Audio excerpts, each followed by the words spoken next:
She found him at 3:17 in the morning, though she would not learn the significance of that hour until much later. The new maid had been hired exactly 9 hours ago. She had been given a list of rules, 43 of them, written on cream-colored paper in handwriting that slanted slightly to the left. Rule number 7 said never enter the East Wing after midnight. Rule number 12 said never speak to Mr. Vero unless spoken to first. Rule number 31 said if you hear sounds coming from the master bedroom, you did not hear them. Walk away. Seren Morrow did not walk away. She had heard a sound that did not belong in a house this large, this cold, and this silent. A sound that made her set down her cleaning supplies and move toward the East Wing without permission. Because the sound was weeping. Not the polished grief of someone performing sorrow for an audience, the raw, animal kind. The kind that comes from a body that has held something so long it has started to tear at the seams. She pushed open the door, and there he was, Declan Vero, the man who controlled the ports of Ashwick Bay, the quiet corruption of 3 state legislatures, and a network that stretched from the dockyards to the Capitol. The man whose name made judges hesitate mid-sentence and police commissioners return phone calls at 2 in the morning. He was sitting on the edge of an unmade bed, holding a child's shoe. A single shoe, pink, scuffed at the toe, size 4. He looked up.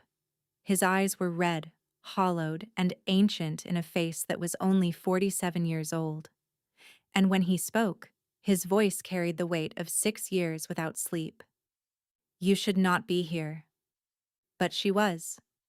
And something in the way she stood there, without flinching, without looking away, without the fear that every other person in his life had learned to wear like a uniform, made him pause. Because Seren Morrow was not afraid of broken men. She had buried her only child 6 years ago, and she knew the difference between a monster and a man who had simply forgotten how to be human. The Vero estate sat on a cliff overlooking Ashwick Bay, a stretch of cold Atlantic water that turned slate gray in October and never quite warmed, even in summer. The house itself was over 100 years old, built by a shipping magnate who had made his fortune in timber and lost his mind to syphilis. It had 14 bedrooms, a library with books no one read, and a silence that pressed against the walls like something waiting to be fed. The grounds were immaculate. Gardeners came twice a week, trimming hedges into shapes that looked almost aggressive in their perfection. The gravel in the driveway was raked every morning. The windows were cleaned so thoroughly they seemed to disappear, leaving only the view, the gray sky, the gray water, the gray stone pathway that led down to a private dock where a boat sat unused, its hull slowly greening with algae. Inside, the house smelled of polish and something older, something that lingered in the curtains and settled into the wood of the staircase. The staff moved through the rooms like ghosts, speaking in murmurs, avoiding eye contact with one another, and never, under any circumstances, entering the East Wing after dark. There were 7 full-time employees.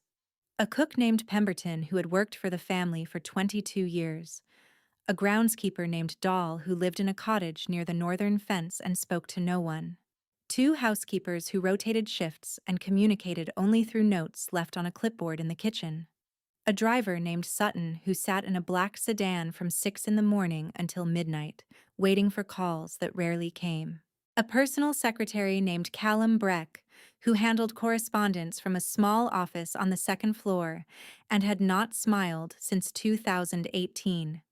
And now, Seren. She had arrived that afternoon with a single suitcase and a letter of recommendation from an agency in the city. The head housekeeper, a woman named Mrs. Ashdale, had looked at her for a long moment before handing her the list of rules. "You will not last," Mrs. Ashdale had said. It was not a threat. It was simply information. They never do. Seren had taken the list, read it twice, and said nothing. Now, standing in the doorway of the master bedroom at 3 in the morning, she understood what Mrs. Ashdale had meant. The room was chaos. not the chaos of violence, the chaos of grief. Clothes strewn across the floor, a desk buried under papers, photographs, maps, a wall covered in newspaper clippings, red string connecting headlines to dates to faces, a corkboard with a single photograph pinned at the center, a little girl, brown hair, gap-toothed smile, holding a stuffed elephant, and beneath the photograph, written in black marker in handwriting that shook, Brinley Vero, age 6, missing since March 15th, 2020. 6 years. He had not slept in 6 years. Declan Vero had been handsome once, the kind of handsome that made people nervous because it came with power, and power in a man that good-looking was a dangerous combination. He had been sharp-jawed, dark-haired, with eyes the color of Atlantic fog. He had worn tailored suits and smiled with a warmth that disarmed men who should have known better and charmed women who did know better but did not care. That man was gone. What remained was a hollowed architecture of the person he had been, his cheekbones pressed too sharply against his skin. His eyes had sunk into bruised sockets that no amount of rest would ever repair, because rest was not something Declan Vero allowed himself anymore. His hair, once black, had gone gray at the temples and thin at the crown. His hands, once steady enough to sign contracts worth millions without a tremor, now shook when he lifted a glass of water. He was 47 years old. His doctor, a discreet man named Fenmore who made house calls and asked no questions, had told him 18 months ago that his body was failing. Blood pressure that spiked without warning, a heart that stammered and skipped. Cortisol levels so elevated that his adrenal glands had begun to deteriorate, cognitive function that had declined measurably on every test. "You are dying," Dr. Fenmore had said in the careful voice of a man who was being paid enough to deliver bad news gently. Not quickly, but certainly. The human body was not designed to operate without sleep for this long. "You have perhaps 2 years. Perhaps less." Declan had listened. He had nodded. He had thanked the doctor for his candor. And then he had gone back to the East Wing and opened the file he kept locked in the bottom drawer of his desk. The file with every lead, every dead end, every ransom demand that had turned out to be a hoax, every reported sighting that had led nowhere. Brinley had been taken on a Tuesday. He remembered the day with the kind of clarity that only trauma produces. March 15th, 2020. A cold morning with a sky the color of wet cement. His wife, Margot, had been in the city for a charity function. The nanny, a young woman named Petra, had taken Brinley to the park 3 blocks from their townhouse in the city. The one with the red swings and the sandbox shaped like a ship. Petra had turned away for 90 seconds. She had told the police this, weeping, repeating the number as if precision could undo what had happened. 90 seconds. She had been picking up Brinley's jacket from the bench. She had turned back and the swing was empty. No witnesses. No cameras. No ransom note for 6 days. When the note finally came, it demanded $12 million and instructed Declan to come alone to a warehouse on the outskirts of Ashwick Bay. He had gone. He had brought the money. He had followed every instruction. The warehouse was empty. 3 days later, a second note arrived. This one had no demands, only a photograph of Brinley, alive, holding a newspaper with that day's date, and a single sentence written beneath it. "You took something from us. Now we take something from you. She will live, but you will never find her." Declan had torn apart the city. He had called in every favor, leveraged every connection, threatened every man who owed him and bribed every man who did not. He had hired private investigators, former intelligence officers, specialists who operated in parts of the world where laws did not apply. He had spent over $40 million in 6 years. Nothing. His wife had left after the 3rd year, not because she blamed him, though part of her did. but because she could not live in a house with a man who had stopped being present. A man who spent every night in the East Wing, staring at photographs and maps and reports, searching for a pattern that did not exist. A man who had not touched her, spoken to her with anything beyond logistics, or looked at her without seeing through her to something far away and unreachable. "I loved you," Margot had said on the day she left, "but you are not here anymore. You are with her, wherever she is, and I cannot compete with a ghost." Declan had not argued. He had not asked her to stay. He had simply nodded and returned to the East Wing and continued the only work that mattered: finding Brinley. He did not believe she was dead. He refused to believe it. The photograph had shown her alive. The note had said she would live. Somewhere. In some city. In some house. His daughter was growing up without him. She would be 12 now.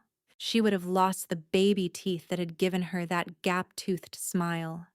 She would be in school, learning things he would never teach her, celebrating birthdays he would never attend, calling some other man daddy because she had been too young to remember his face. That was what kept him awake. Not guilt, though guilt was part of it. Not fear, though fear lived in his chest like a second heartbeat. It was the knowing. Knowing that she was out there. Knowing that she was alive. Knowing that every hour he slept was an hour he was not searching. And knowing, with the certainty that only a father can understand, that if he stopped, if he rested, if he closed his eyes and allowed himself the mercy of unconsciousness, he would be abandoning her all over again. So he did not sleep. He drank coffee that Pemberton made strong enough to dissolve spoons. He took pills that Dr. Fenmore prescribed reluctantly and refilled without comment. He paced the East Wing, reading files, making calls, staring at the corkboard until the photograph blurred, and he had to blink to bring his daughter's face back into focus. And every night, at 3:17 in the morning, the exact minute the ransom note had arrived 6 years ago, he sat on the edge of his bed and held her shoe and allowed himself to weep. It was the only ritual he had left. It was the only thing that still made him feel like a father. And tonight, for the first time in 6 years, someone had witnessed it. The night Brinley was taken, Declan had been in a meeting. He remembered this with a clarity that felt like punishment. A meeting. 47 floors above the city, in a conference room with floor-to-ceiling windows and a mahogany table that cost more than most people's houses. He had been negotiating a port expansion deal with 3 men from Rotterdam who smelled of cigars and old money. His phone had been on silent because that was professional. That was what you did when you were Declan Vero and your time was worth $4,000 an hour, and the deal on the table would net $18 million in the first year alone. His phone had been on silent. Margot had called 11 times. When he finally checked his phone at 6:14 in the evening, he had 11 missed calls, 9 voicemails, and a text message that consisted of 4 words. "She is gone. Come home." He did not remember leaving the building. He did not remember the drive. He did not remember pushing through the front door of their townhouse and finding Margot on the kitchen floor, her dress torn at the knee from where she had fallen, her mascara running in black rivers down her face, her voice making sounds that were not words. He remembered the nanny. Petra sat in the corner of the living room with a police officer beside her. She was 23 years old. She had worked for them for 8 months. She had excellent references and a degree in early childhood education, and a gentleness with Brinley that had made both Declan and Margot trust her completely. She was shaking so violently that her teeth chattered. "I only turned away for 90 seconds, she kept saying. 90 seconds. I was picking up her jacket. She was on the swing. She was laughing. And then, she was gone. She was just gone." The police asked questions. Declan answered them. He gave them photographs, descriptions, a list of anyone who might have motive. They nodded and wrote things down and promised they were doing everything possible. Declan knew what everything possible meant when it came from the mouths of men who did not understand who he was. It meant nothing. So he made his own calls to a man named Corsetti who ran intelligence operations for organizations that did not officially exist, to a woman named Vesper who had spent 15 years with Interpol before retiring to the private sector, to a network of contacts he had built over 2 decades in the shadow economy, men who owed him favors and men who feared him and men who simply understood that when Declan Vero asked for something, you provided it. Within 48 hours, he had more resources searching for his daughter than the entire police department combined. It was not enough. The ransom note arrived on day 6, hand-delivered to the townhouse by a courier who had been paid in cash and could not describe the man who hired him beyond tall, white, maybe 40. The note was typed on plain paper with no fingerprints, no watermarks, no traceable origin. $12 million. Warehouse 14, Ashwick Bay Docks. Come alone. No police. No surveillance. You have 24 hours. Declan brought the money. He followed every instruction. He walked into that warehouse at 11:47 at night with a duffel bag containing $12 million in unmarked bills and a Glock 19 holstered beneath his jacket and a desperate, furious hope that he would walk out with his daughter in his arms. The warehouse was empty. He stood there for 3 hours. He called the number that had been included in the note. No answer. He called Corsetti, who had men watching the perimeter. They had seen nothing. No vehicles. No movement. Nothing. The money sat in the duffel bag, untouched. They had never wanted the money. The second note arrived 3 days later. This one came by mail, postmarked from a city 400 miles away. Inside was the photograph of Brinley, alive, holding a newspaper. She was not smiling. Her eyes were red, but she was alive. She was wearing a blue sweater Declan did not recognize. Behind her was a plain white wall that could have been anywhere in the world. And beneath the photograph, the words that had carved themselves into the inside of his skull and replayed every night for 6 years. You took something from us. Now we take something from you. She will live, but you will never find her. What had he taken? He had spent 6 years trying to answer that question. He had reviewed every deal, every negotiation, every enemy he had made in 25 years of operating in a world where enemies were inevitable. He had made a list of 147 names, men he had crossed, families he had damaged, organizations he had outmaneuvered. One by one he had investigated them, interrogated them. In some cases, arranged for conversations that took place in rooms with no windows and no witnesses. Nothing. Whoever had taken Brinley was either someone he had forgotten, someone who had hidden their grudge so deeply that no investigation could uncover it, or someone who had simply chosen him at random because he was wealthy and powerful and vulnerable in the one place all fathers are vulnerable: their children. The cruelest part was not the absence of answers. The cruelest part was the photograph, because the photograph proved she was alive. The photograph meant that somewhere, right now, at this very moment, his daughter existed. She was breathing. She was growing. She was living a life that did not include him. And he could not find her. He had failed as a father in the most fundamental way possible. He had not protected her. He had not been there when she was taken. And now, 6 years later, he could not bring her home. That was why he did not sleep. Sleep was surrender. Sleep was acceptance. Sleep was admitting that he had done everything he could, and it was time to let go. Declan Vero did not let go. He held on. To the photograph. To the shoe. To the corkboard with its red strings and dead ends. To the hope that tomorrow, or next week, or next year, something would break. Some lead would emerge, some door would open, and until that day, he would not rest, even if it killed him, even if it was already killing him. Seren Morrow was 34 years old. She had brown hair that she kept short because long hair required attention she did not have time to give. She had green eyes that people described as calm, though calm was not what she felt inside. She had hands that were rough from work, and a posture that suggested she had spent most of her life carrying things heavier than herself. She had come to the Vero estate through an agency called Whitmore Staffing, which specialized in placing domestic workers in households that required discretion. The agency had asked her very few questions.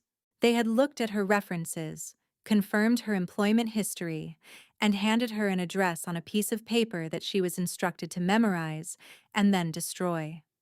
She had not asked why. She had learned a long time ago that asking why was a luxury she could not afford.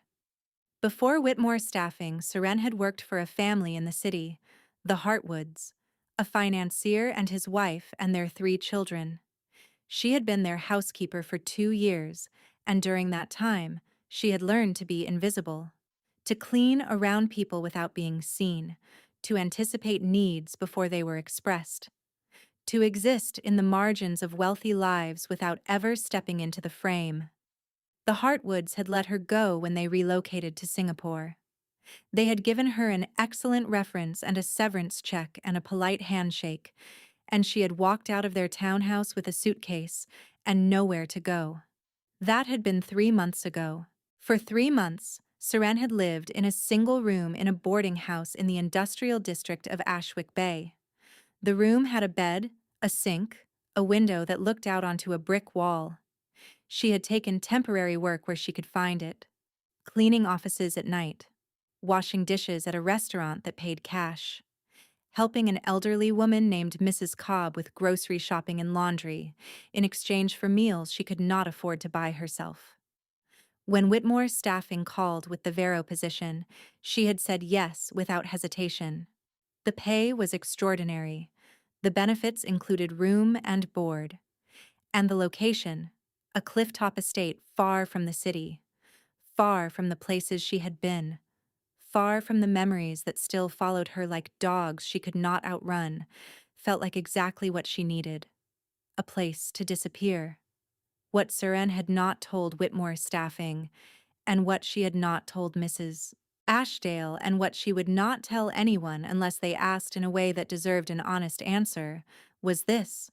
She had once had a son. His name had been Talo. He had been 7 years old. He had been afraid of thunderstorms and obsessed with dinosaurs, and he had a laugh that sounded like small bells ringing in a room full of sunlight. He had died 6 years ago, and Seren, like Declan, had not truly slept since. She did not speak about Talo. She had not spoken about him in 6 years. The grief counselor she had seen twice before she could no longer afford the sessions had told her that talking was essential. That silence was a wound that festered. That the only way through loss was through, not around. Seren had nodded politely and never gone back, because talking about Talo meant explaining how he died, and explaining how he died meant explaining the car. And explaining the car meant explaining the man behind the wheel. And explaining the man behind the wheel meant explaining that she had married him, loved him, built a life with him, and watched him destroy everything she cared about in a single moment of drunken carelessness. His name had been Gabriel. They had met when Seren was 19, working as a waitress at a small restaurant in the Harbor District. Gabriel had been a regular. He came in every Thursday evening and ordered the fish special and tipped 40%, and looked at her with eyes that made her feel like the only person in the room. They married a year later. Talo was born a year after that.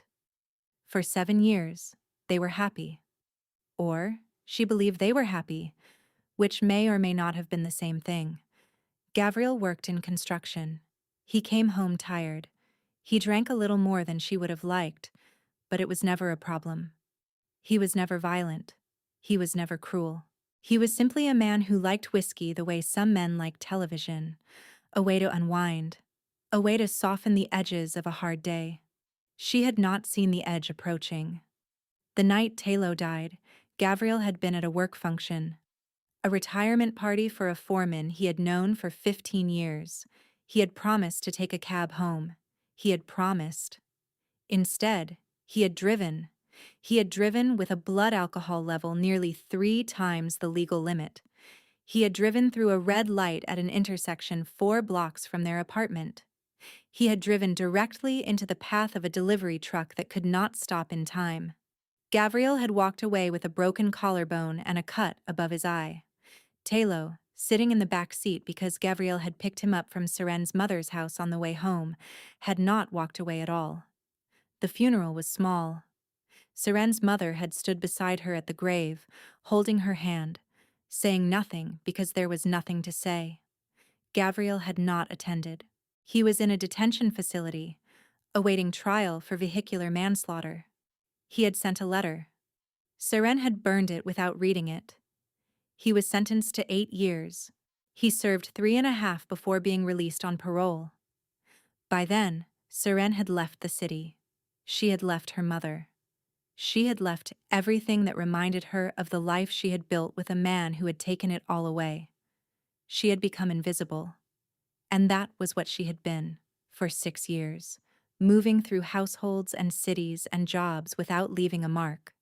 A ghost who cleaned other people's homes and held other people's children at arm's length because getting close to anything felt like reaching into a fire that had already burned her once. The Vero estate was supposed to be another temporary stop, another place to disappear into. But when Seren pushed open the door to that bedroom and saw Declan Vero sitting on the edge of his bed, holding a child's shoe, weeping with the kind of sorrow that only parents who have lost children understand, something inside her recognized him. Not as the man who controlled Ashwick Bay. Not as the crime figure whose name made grown men flinch. As a father. As a person who had been hollowed out by the same loss that had hollowed her. As someone who sat awake at night because sleep felt like betrayal. She recognized him because she was looking into a mirror, and for the first time in 6 years, Seren Morrow did not look away. For a long moment, neither of them moved. Declan sat on the edge of the bed with the shoe still in his hands. His face was wet. His eyes were red and swollen. He looked at Seren the way a man looks at someone who has just witnessed something they were never meant to see. Shame. Exposure. Fury. "You were told not to come here," he said. His voice was hoarse from weeping, but beneath the hoarseness was something harder. Something that reminded Seren why the staff spoke about him in whispers. "I heard crying," she said. "I thought someone was hurt. Someone is hurt." The words landed between them like a stone dropped into still water. Seren did not apologize. She did not back away. She stood in the doorway with her hands at her sides and looked at the photograph on the corkboard, then at the shoe in his hands, then at his face. "Your daughter," she said. It was not a question. Declan's jaw tightened. "Get out." "How long has she been gone?" I said, "Get out." Seren took a breath. She knew she should leave. She knew that staying was a violation of the rules, of her employment, of the careful invisibility she had cultivated for 6 years. She knew that the man in front of her was dangerous in ways that had nothing to do with grief and everything to do with power. But she also knew that look. She had seen it in her own mirror for 6 years. "My son died when he was 7, she said quietly. His name was Talo. He loved dinosaurs. He was afraid of thunderstorms. He had a laugh that sounded like bells. Declan went still. "I have not slept through the night since the night he died," Seren continued. "I lie awake, and I think about all the things I should have done differently. All the ways I could have saved him. All the moments I took for granted because I thought there would be more of them." She paused. "I do not know your pain. I know you have not slept in 6 years because everyone in this house knows it. But I know what it feels like to carry a child with you every hour of every day, to feel their absence like a wound that will not close, to be so tired that your bones ache, but unable to rest because rest feels like forgetting, and forgetting feels like betrayal. Declan stared at her. The fury in his face had not disappeared, but something else had joined it, something that looked almost like recognition. "Why you are telling me this?" he said. "Because you asked me to leave," Seren said, "and I am telling you why I am not going to." Silence. The clock on the wall ticked. Somewhere below them, the house creaked in the way old houses do, settling into its bones for the night. Outside, the wind moved through the trees that line the cliff, making a sound like whispered secrets. Declan looked down at the shoe in his hands. "Her name is Brinley," he said. "She was 6 when they took her. She would be 12 now, 12 years old, starting 7th grade, learning algebra, thinking about boys or music or whatever 12-year-old girls think about." He turned the shoe over in his hands. "I do not know what she looks like anymore. I do not know if she remembers me. I do not know if she is alive or dead, though I believe she is alive. I have to believe she is alive."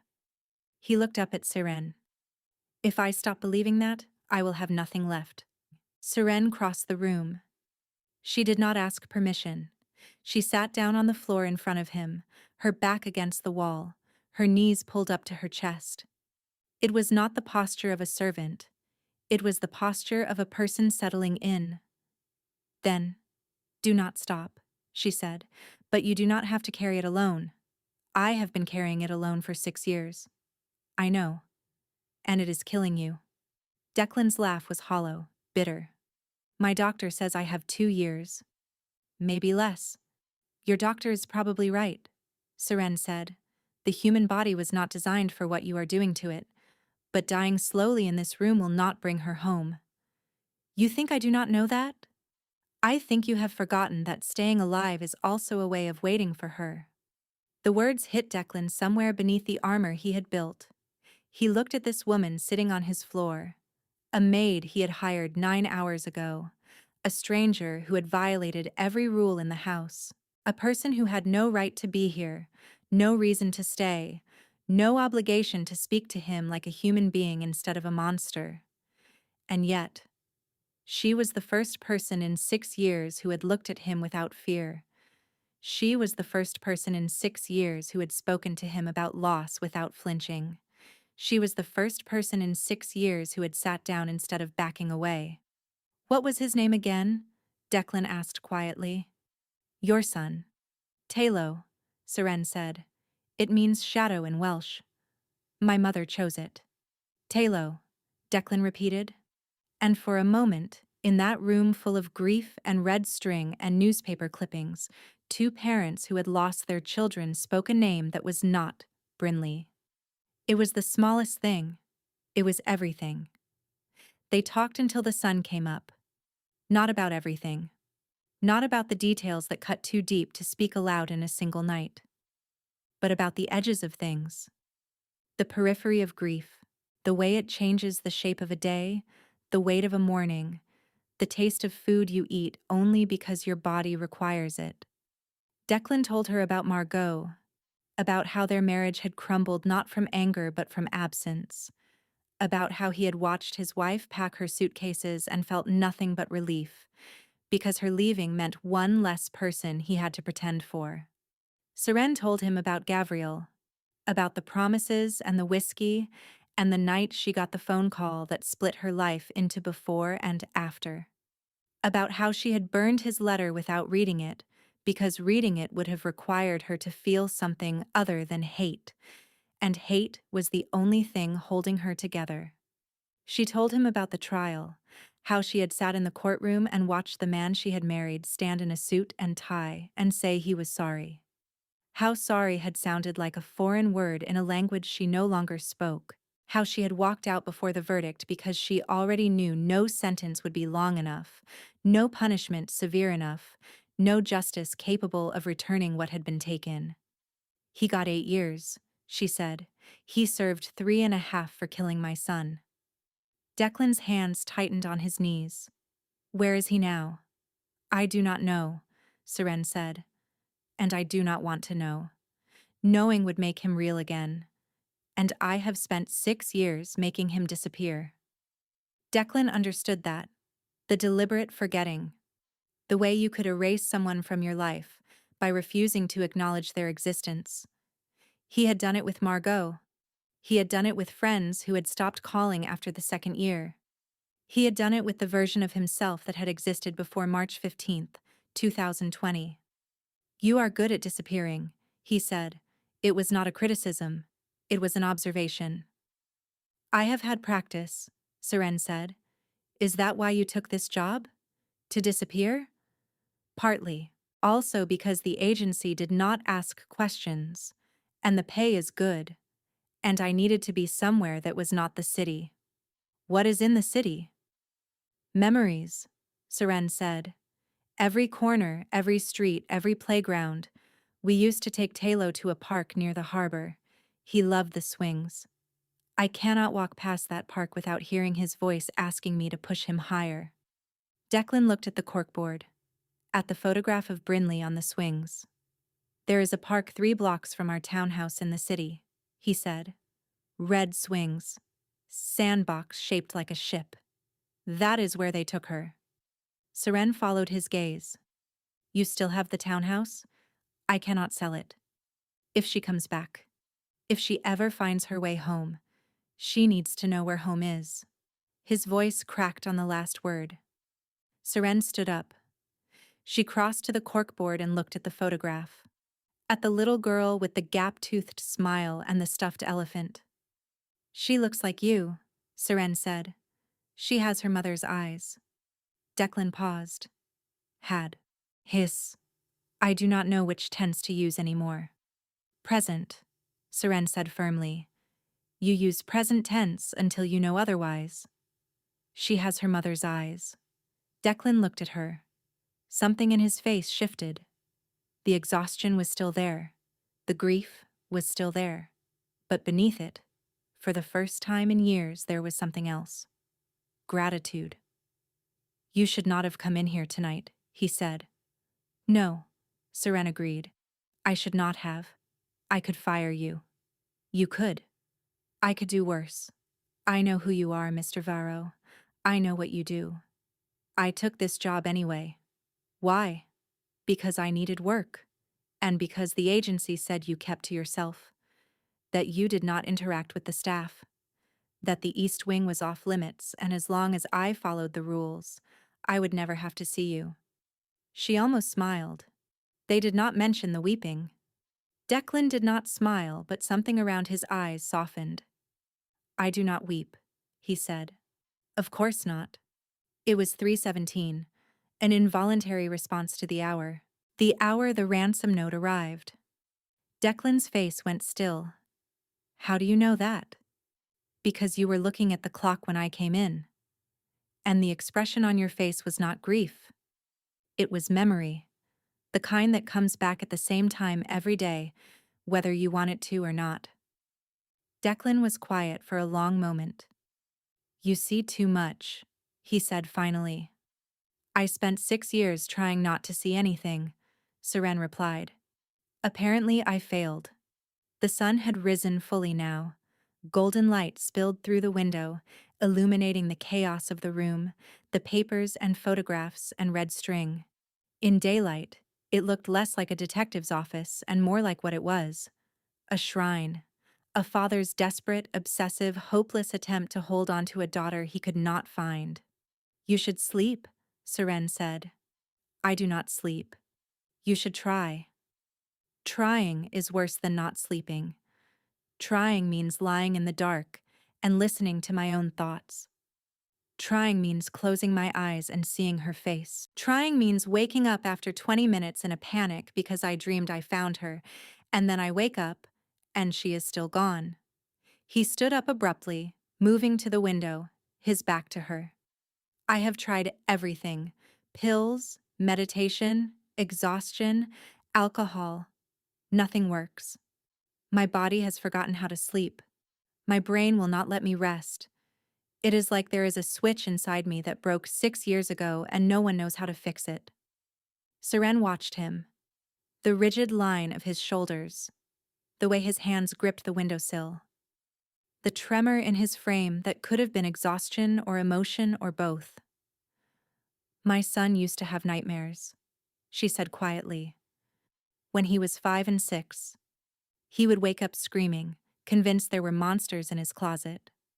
Gabriel used to get frustrated, used to tell him to be brave, to go back to sleep, to stop being afraid of things that were not real. She paused. But I would go to his room, and I would sit on the edge of his bed, and I would not tell him the monsters were not real. I would tell him that even if they were, I was there, and as long as I was there, nothing could hurt him. Declan did not turn around. He stopped having nightmares, Seren said, not because the monsters went away, but because he was not alone with them anymore. The silence stretched between them like a bridge neither was sure they could cross. Then Declan turned. His eyes were red. His face was drawn. He looked like a man who had been running for 6 years and had finally reached a wall he could not climb. I do not know how to stop, he said. I do not know how to rest. I do not know how to be anything other than this. This search, this obsession, this waiting. He looked at her. I do not know how to be a person anymore. Seren held his gaze. Then let someone remind you, she said. It started small. The next night, at 3:17 in the morning, Seren knocked on the door of the east wing. She did not enter without permission. She simply knocked, waited, and when Declan's voice said, "Come in," she brought a cup of tea. Not coffee.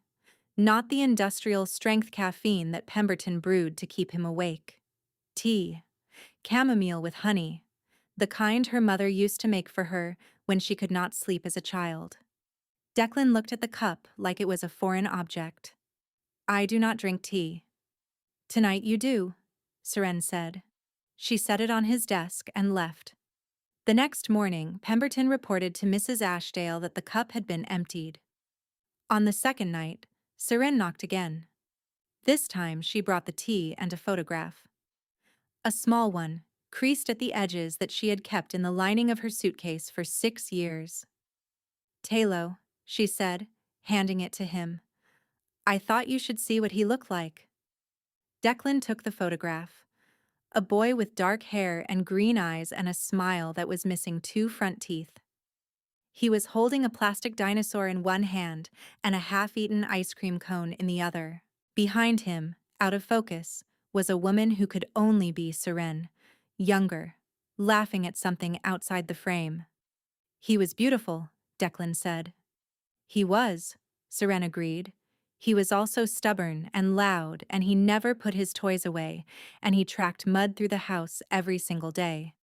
She smiled, and the smile was sad, but real. I miss the mud, she said. I miss stepping on dinosaurs in the middle of the night. I miss the noise. The house has been so quiet for 6 years. Declan looked at the photograph for a long time. Then he reached into his desk drawer and pulled out a photograph of his own. Brinley at 5, sitting on his shoulders at a carnival, her face covered in cotton candy, her eyes wide with delight. She used to call me Daddy Bear, he said, because I would growl at her in the mornings before my coffee. She thought it was hilarious. Seren took the photograph gently. She has your smile. She has her mother's everything, Declan said, except the stubbornness. That is mine. They sat together in the dim light of the East Wing, 2 parents holding photographs of children they could not reach, and for the first time in years, the silence was not lonely. On the third night, Seren did not knock. She simply came in at 3:17 and sat in the chair across from his desk and said nothing. Declan was at the corkboard, staring at the web of red string and newspaper clippings. He did not acknowledge her presence for 20 minutes. Then he spoke. The note said, I took something from them. I know. I have spent 6 years trying to figure out what. Seren waited. I have made a list of every enemy I have ever had. Every deal that went wrong. Every family I have hurt. Directly or indirectly. Every possibility. He turned to face her, and I cannot find the answer. Either I have forgotten what I did, or it was something so small I did not notice it at the time. Either way, my daughter is gone because of something I cannot remember. Seren considered this. Or, she said slowly, the note was a lie. Declan frowned. What do you mean? She stood and crossed to the corkboard.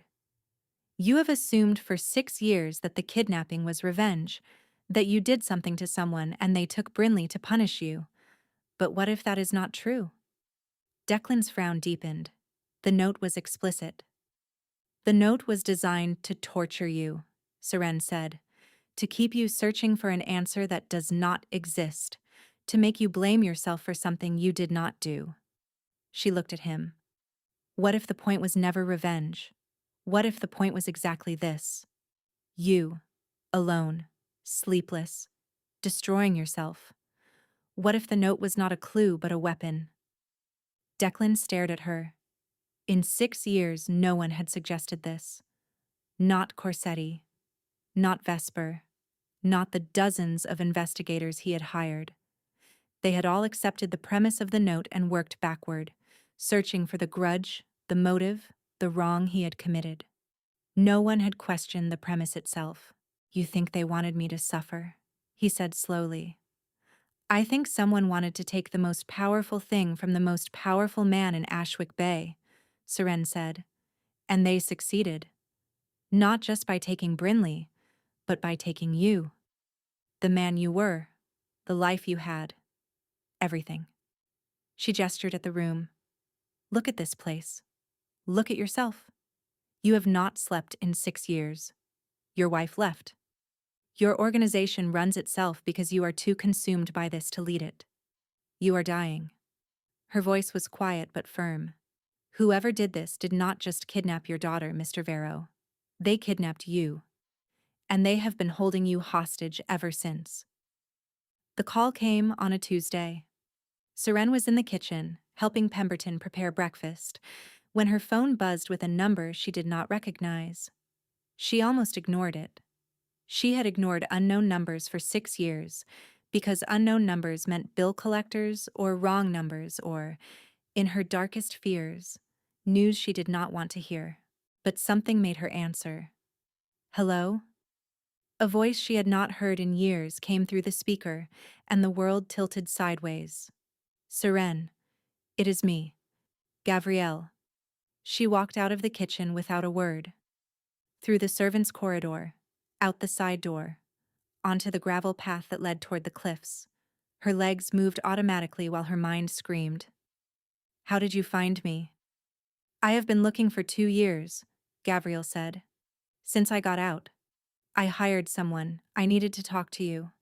We have nothing to talk about, please. Just listen. I know I do not deserve it. I know I do not deserve anything from you. But I need you to know that I have changed. I have been sober for 3 years. I go to meetings. I sponsor other people. I have done the work, Seren. All of it. The work, she repeated, and her voice was ice. The work. You killed our son, and now you have done the work. I know. I know I can never make it right. I am not asking for forgiveness. I am not asking for anything except the chance to tell you in person that I am sorry. The real kind. Not the sorry I said in court when I was still in denial. The sorry that comes after you have spent 3.5 years in a cell with nothing but your own guilt for company. Seren's hand was shaking. She stood at the edge of the cliff, looking out at the gray Atlantic, and felt something she had not felt in years. Rage.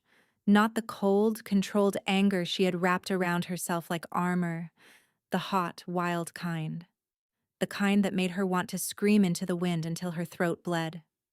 Do not contact me again, she said. Seren, please, do not contact me. Do not hire anyone to find me. Do not speak my name. You are not my husband. You are not Taylor's father. You are a stranger who killed a little boy and happened to share a house with me once. That is all you are. That is all you will ever be." She hung up. Her hands were trembling so violently she nearly dropped the phone. She stood there, at the edge of the cliff, and felt the wind cut through her jacket like a knife. 6 years of careful invisibility, 6 years of running, and he had found her anyway. She did not hear Declan approach until he was standing beside her. "You should not be this close to the edge," he said. She did not answer. "Seren." She turned. Her face was wet, though she did not remember crying. Her eyes were wild in a way he had not seen before. "He found me," she said. "My husband, ex-husband, the man who killed my son. He found me." Declan's expression did not change, but something behind his eyes went cold. "Where is he?" "I do not know. He called. He wants to apologize. He wants closure. He wants to explain that he has done the work." She laughed, and the laugh was broken. The work. As if there is enough work in the world to bring Taylor back. As if sorry is a magic word that undoes death. Declan was silent for a moment. Then he said, "Give me his name." Seren looked at him. She understood what he was asking. What he was offering. The kind of solution that existed in the world he occupied, where problems were solved permanently and quietly, and no one asked questions. For a single, dark moment, she wanted to say yes. Then she shook her head. "No," she said. "That is not who I am, and it is not who I want you to be. He hurt you. Yes. And he will live with that for the rest of his life. Just like I will. That is his punishment. Knowing what he did. Knowing he can never undo it. Knowing that every time he closes his eyes, he sees Taylor's face." She wiped her cheeks with the back of her hand. "I will not give him the mercy of death," she said. "I will give him the prison of living." Declan looked at her for a long moment. Then, slowly, he nodded. "You are stronger than I am," he said. "No," Seren said. "I am just tired of letting him control my life. He has had 6 years. He does not get any more." She took a breath. "And neither does whatever ghost you have been chasing." The breakthrough came 3 weeks later. Corsetti called at 6 in the morning with news he had not delivered in 6 years. A lead, a real one. Not a hoax or a dead end or a false sighting, but actual, verifiable intelligence. A woman matching the description of one of the suspected accomplices had been identified in a small coastal town 400 miles north. She was living under an assumed name, working at a bed and breakfast, keeping a low profile. But a facial recognition match had flagged her, and Corsetti's people had been watching her for 6 days. "She has a daughter," Corsetti said, 12 years old, brown hair, enrolled in the local school under a different name. Declan's heart stopped. "Brinley? We do not know yet. The girl does not match any current photographs because there are no current photographs. But the age is right. The timeline is right.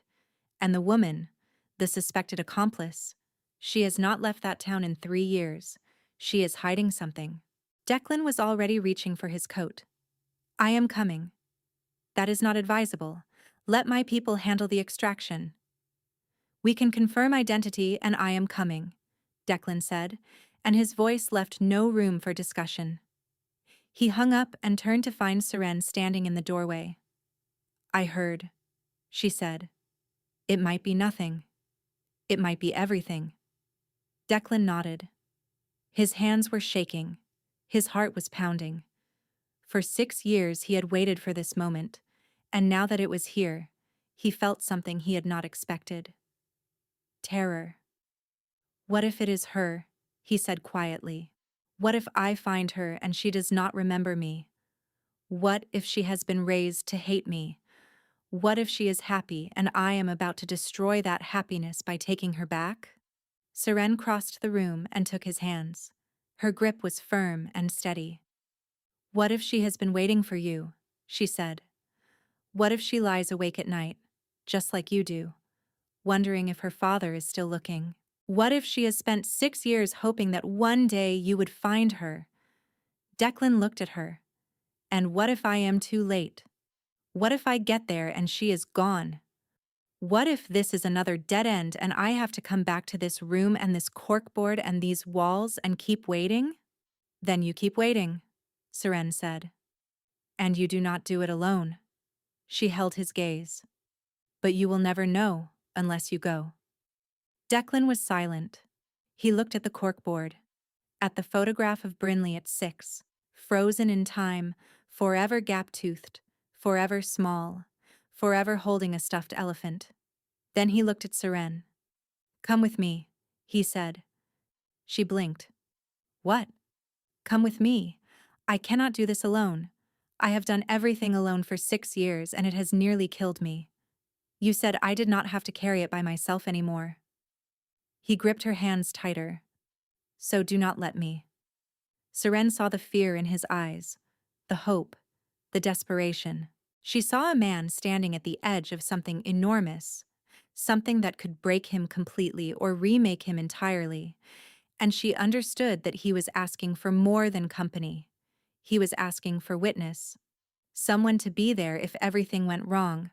Someone to hold him together if the lead was false. Someone to share the moment if the lead was real. "Okay," she said. They drove through the night. Sutton was behind the wheel. Declan sat in the back seat, silent, staring out the window at the dark highway. Seren sat beside him, close enough that their shoulders touched, not speaking, just present. At 4 in the morning, Declan's phone rang. "Corsetti." "We have confirmed visual," Corsetti said. "The girl is there. She is alive. She is healthy." He paused. "And she has a photograph on her bedroom wall. A man holding a little girl at a carnival. The man is you." Declan dropped the phone. His hands came up to his face. His shoulders began to shake. And for the first time in 6 years, he wept not from grief, but from something else entirely. Relief. She remembered him. After everything. After 6 years. After being taken and hidden and raised by strangers in a town 400 miles away. She had kept a photograph of him on her wall. She had not forgotten. Seren put her arms around him and held him while he wept. She did not speak. She did not try to comfort him with words. She simply held on, the way she had held Talo during his nightmares, the way her mother had held her, the way human beings have always held each other in moments too large for language. And Declan Vero, the man who controlled Ashwick Bay, the man who had not slept in 6 years, the man who had forgotten how to be human, let himself be held. The reunion happened at dawn. Corsetti's team had secured the house. The woman, whose real name was Nadine Pletcher, had been taken into custody without incident. She had not resisted. She had looked at the men who came through her door and said only, "I knew this day would come." Brinley was sitting on a couch in the living room when Declan walked in. She was 12 years old. She had brown hair that fell past her shoulders. She had her mother's eyes, wide and gray-green, and she was wearing a sweater the color of the ocean. She looked up when the door opened, and for a single moment, her face was blank. Then recognition flooded in. "Daddy?" The word broke something in Declan that he had not known was still intact.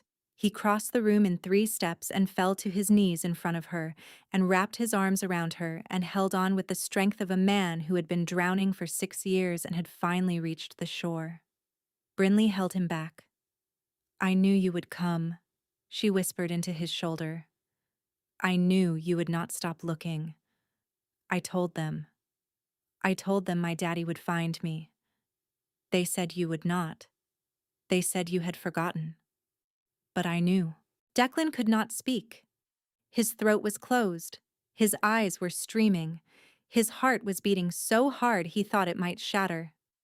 But he held on. And for the first time in 6 years, the holding was not desperate. It was not searching.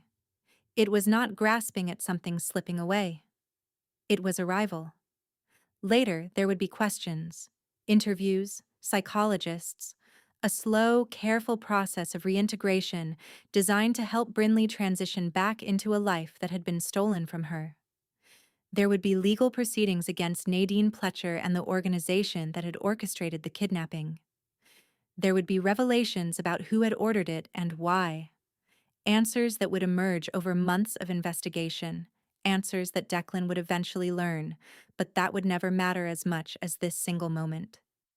His daughter in his arms. Alive. Whole. Remembering. Seren stood in the doorway and watched. She did not enter the room. This moment was not hers. But when Declan finally looked up, his face wet with tears, his arms still wrapped around Brinley, he found her eyes across the space. And he smiled.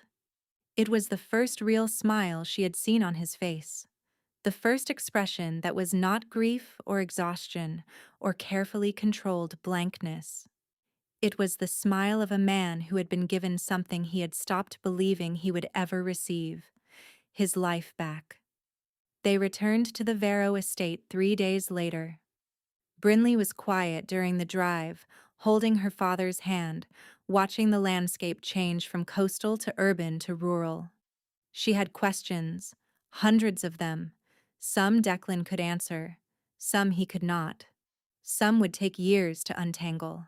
But she was there, in the seat beside him, holding his hand. That was enough. That was more than enough. That was everything. The first night back, Declan sat in the east wing and looked at the corkboard.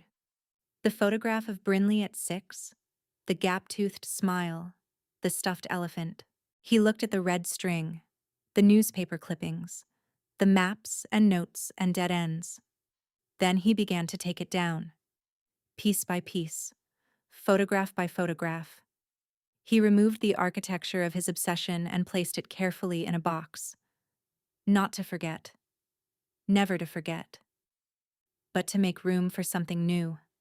A future instead of a past. Seren found him at 3:17 in the morning. He was sitting on the edge of his bed.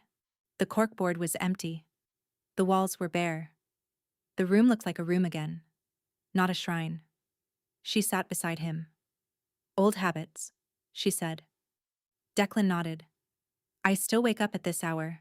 I think I always will." Seren looked at him. "But it is different now," she said. It was not a question. Everything is different now. He reached out and took her hand. It was a simple gesture, unhesitant, natural.